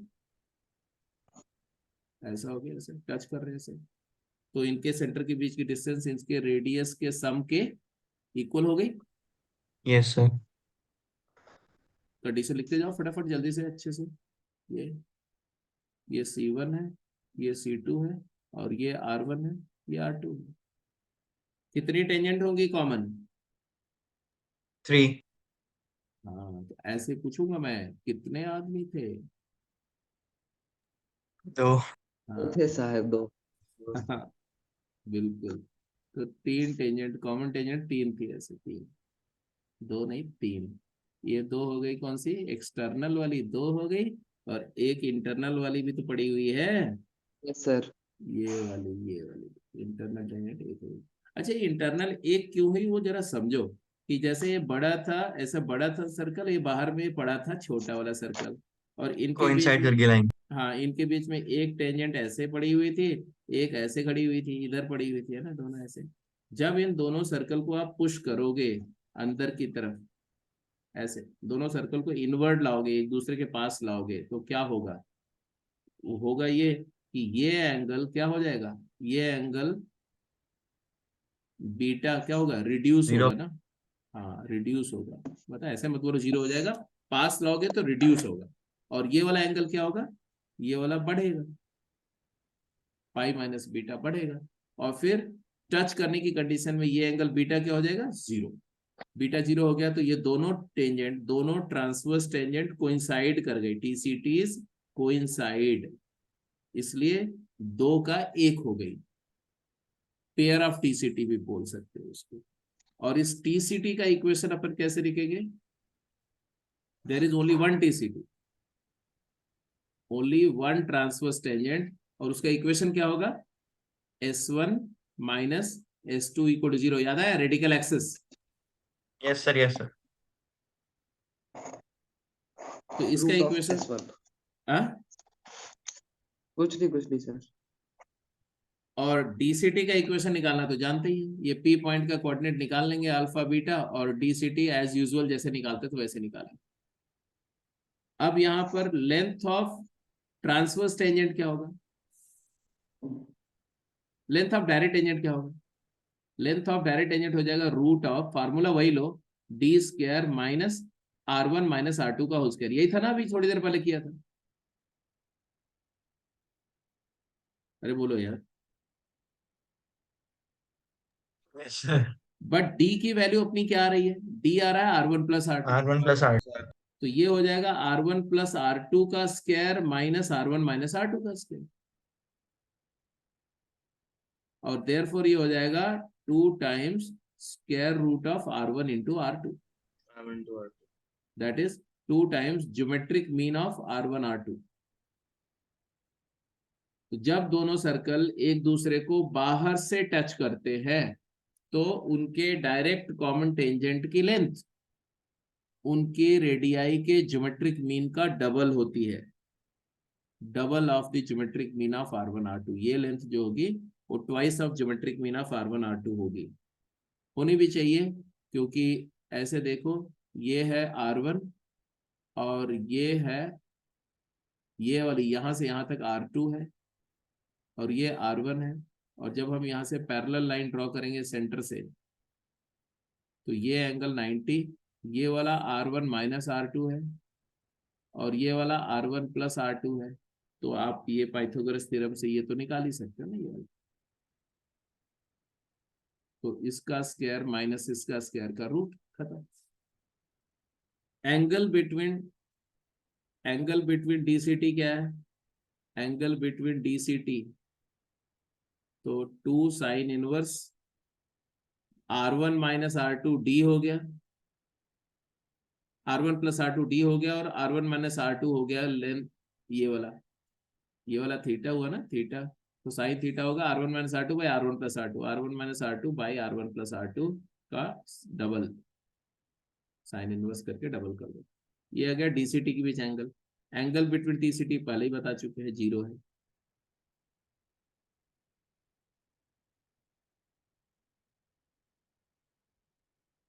तो ये भी बिल्कुल सिंपल सा केस है, बस मैंने बोला कि जो करना था वो कर लिया आपने वहां पर। There are 3 common tangent, 2 direct, 1 transverse. Equation of DCT जैसे पहले किया था केस 1 में, ट्रांसफर टेंजेंट का equation S1 minus S2 0, direct common tangent का लेंथ हो जाएगा 2 R1 R2 का root, and angle between DCT होगा 2 sin inverse R1 minus R2 by R1 plus R2।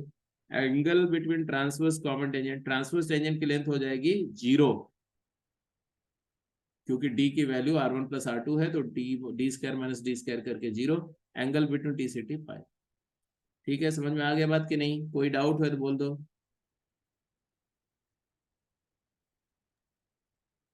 और अगर कोई डाउट नहीं है तो ये क्वेश्चन फटाक से आंसर कर दो, ये वाला क्वेश्चन।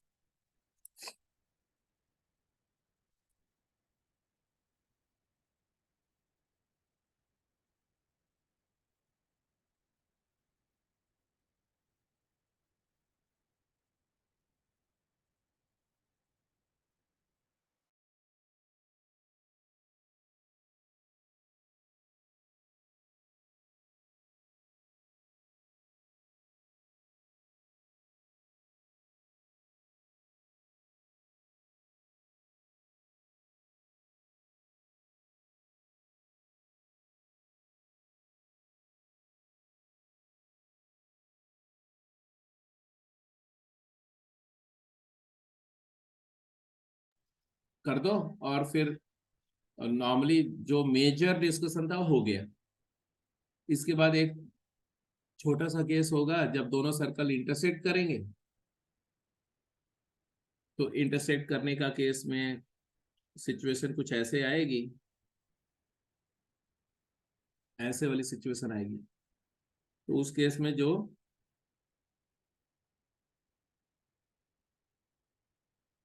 ये है सेंटर के बीच की डिस्टेंस d, वो R1 प्लस R2 से तो छोटी हो जाएगी, बट R1 माइनस R2 से बड़ी होनी चाहिए।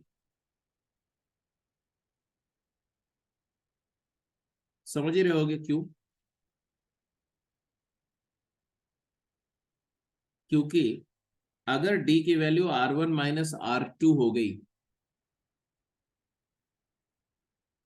तो क्या होगा, ये ऐसा सिचुएशन हो जाएगा ऐसे।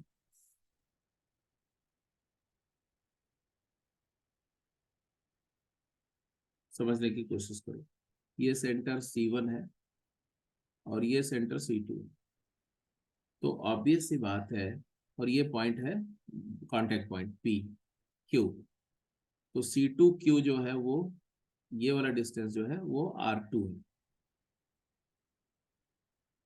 और C1Q जो है वो यहां से यहां तक का डिस्टेंस क्या है, R1 है। और ये C1 C2 ये वाला डिस्टेंस D है। तो आपको दिख रहा है कि D की वैल्यू R1 माइनस R2 के इक्वल है।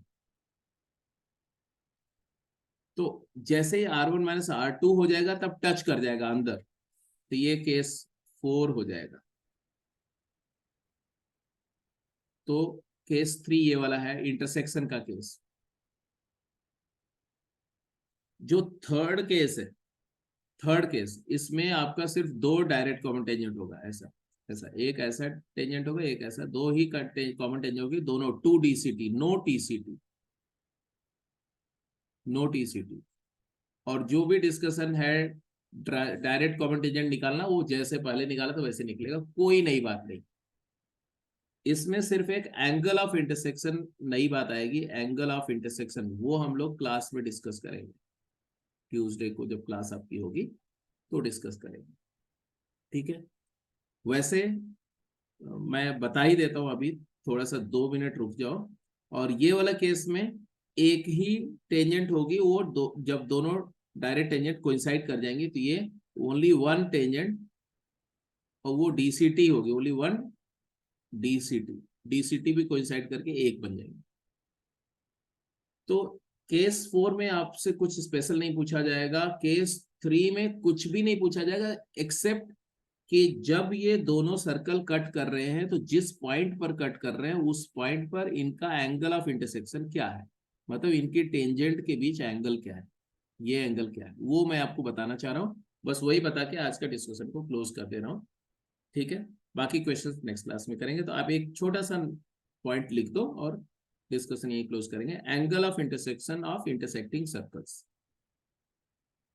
तो आप हेडिंग देंगे angle of intersection.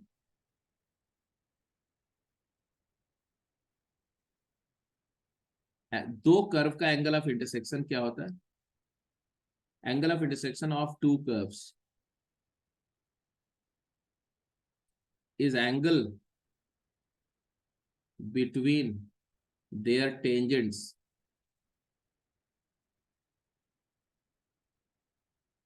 at their point of intersection. Point of intersection पर उनके टेंजेंट के बीच एंगल, उसी को हम एंगल ऑफ इंटरसेक्शन बोलते हैं। मतलब अगर एक कर्व ऐसा है और एक कर्व हमारा ऐसा है, तो जहां पर दोनों कट कर रहे हैं, मान लो पॉइंट ऑफ इंटरसेक्शन P है, तो P पॉइंट पर हम क्या करेंगे? P पॉइंट पर एक टेंजेंट ये वाले कर्व की ड्रॉ करेंगे और उसी P पॉइंट पर हम एक टेंजेंट दूसरे वाले कर्व की भी अपनी ड्रॉ करेंगे, और ये दोनों टेंजेंट के बीच जो एंगल है यही है angle of intersection. Angle between tangent to respective curves, तो दो कर्व के इंटरसेक्शन एंगल ऑफ इंटरसेक्शन को डिफाइन करने का डेफिनेशन यही है कि उस पॉइंट पर जहां दोनों मीट कर रहे हैं, उस पॉइंट पर दोनों की टेंजेंट लाइन के बीच जो एंगल फॉर्म हो रहा है। अब यही बात अगर हम सर्कल के लिए अप्लाई करें, तो अपने को दो सर्कल दिए हुए हैं और उनका एंगल ऑफ इंटरसेक्शन पूछा जा रहा है। मान लो ऐसा ऐसा सिचुएशन, ठीक है। तो हम मतलब बोला जा रहा है क्या कि फर्स्ट सर्कल जो है उसकी एक टेंजेंट लाइन होगी ऐसे, ऐसे ही दूसरा जो सर्कल है उसकी भी अपनी टेंजेंट लाइन होगी, ये टेंजेंट। ये जो दोनों टेंजेंट होंगी, पहले सर्कल की टेंजेंट ड्रॉ करी, दूसरे की टेंजेंट ड्रॉ करी, कहां पर ड्रॉ करी? पॉइंट ऑफ इंटरसेक्शन पे ड्रॉ करी। इन्हीं दोनों टेंजेंट के बीच जो एंगल है, मान लो ये एंगल थीटा है, चाहे आप ये एंगल बता दो, और या इन्हीं दोनों के बीच में एंगल तो ये भी होगा, ये वाला।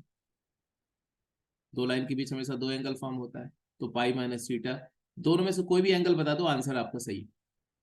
थीटा बता दो, थीटा चलेगा, पाई माइनस थीटा बोलो तो भी ठीक है। तो ये है आपका C P point of intersection, और ये है तुम्हारा टेंजेंट ऑफ सेकेंड कर्व, ये C2 है और ये C1 है कर्व। तो ये हो गया तुम्हारा PT2 और ये PT1। अब मेरा आंसर बड़ा सिंपल है कि इसको सॉल्व करने का सबसे आसान तरीका क्या? आसान तरीका ये है कि दोनों के सेंटर को ज्वाइन कर दो। मान लो इसका सेंटर यहाँ है और इसका सेंटर यहाँ है, दोनों सेंटर को ज्वाइन कर दो। अब जरा ध्यान से जो मैं बोल रहा हूँ उसको ध्यान से सुनना, काफी इंटरेस्टिंग है और इम्पोर्टेंट भी है। दोनों को सेंटर को ज्वाइन करके और P पॉइंट को इस सेंटर से ज्वाइन करो, तो ये नॉर्मल हुआ ना, सर्कल 1 का नॉर्मल यस हुआ सर। C1P, और P पॉइंट को C2 से ज्वाइन करो अगर C2 सेंटर से, तो वो भी नॉर्मल हुआ। Yes sir. किसका नॉर्मल हुआ? वो सर्कल 2 का नॉर्मल हुआ। सर्कल। अब आइडिया ये है कि जो एंगल दो लाइन के बीच फॉर्म होता है वही एंगल उनके परपेंडिकुलर के बीच भी फॉर्म होता है। तो जो टेंजेंट के बीच एंगल होगा वही तो नॉर्मल्स के बीच भी एंगल होगा, बोलो है या ना? Yes sir.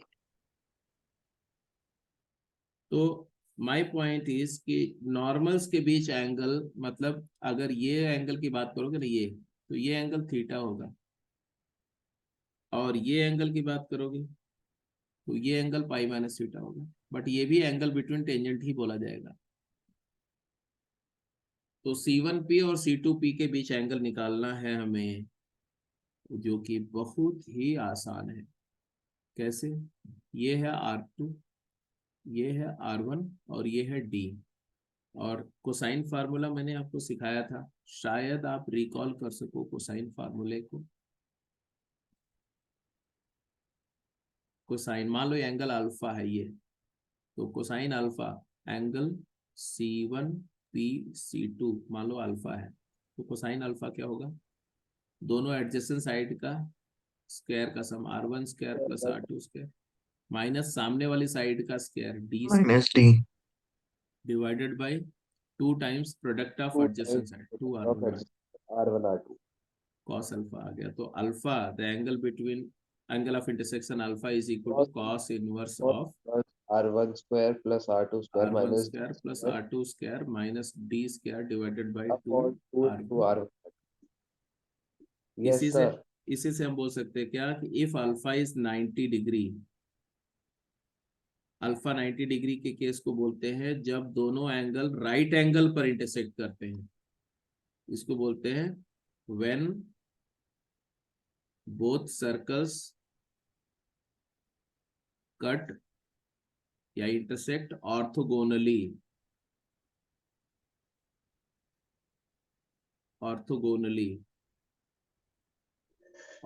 मतलब 90 डिग्री पर, तो अल्फा 90 हो गया, अल्फा 90 हो गया तो कॉस अल्फा क्या हो गया 0, 0 कॉस अल्फा 0 होने का मतलब R1 square plus R2 square is minus equal D square हो गया 0, that is R1 square plus R2 square D square हो गया, वो तो डायरेक्ट भी दिख रहा था पाइथागोरस। वो डायरेक्ट भी Yes. दिख रहा था पाइथागोरस थ्योरम से।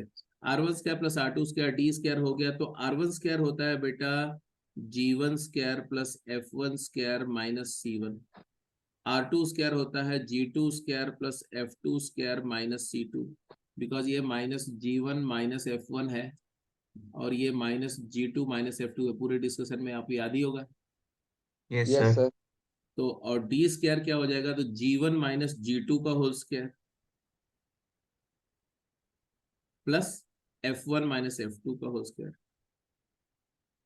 अब जब कैंसिल कर देखो G1 स्क्वायर F1 स्क्वायर ये भी कैंसिल हो जाएगा, F1 स्क्वायर भी कैंसिल हो जाएगा, G2 स्क्वायर भी जाएगा, F2 स्क्वायर भी जाएगा, तो आपके पास जो रिलेशन आएगा वो बड़ा इंटरेस्टिंग है। क्या, C1 प्लस C2 लेफ्ट में आएगा, राइट में आएगा 2 times G1 G2 plus F1 plus F2, F1 F2 twice of G1 G2 plus F1 F2 is equal to C1 plus C2। C2। ये है ऑर्थोगोनैलिटी की कंडीशन, कंडीशन ऑफ ऑर्थोगोनैलिटी, या R1 square plus R2 square equal to D square भी बोल सकते हैं।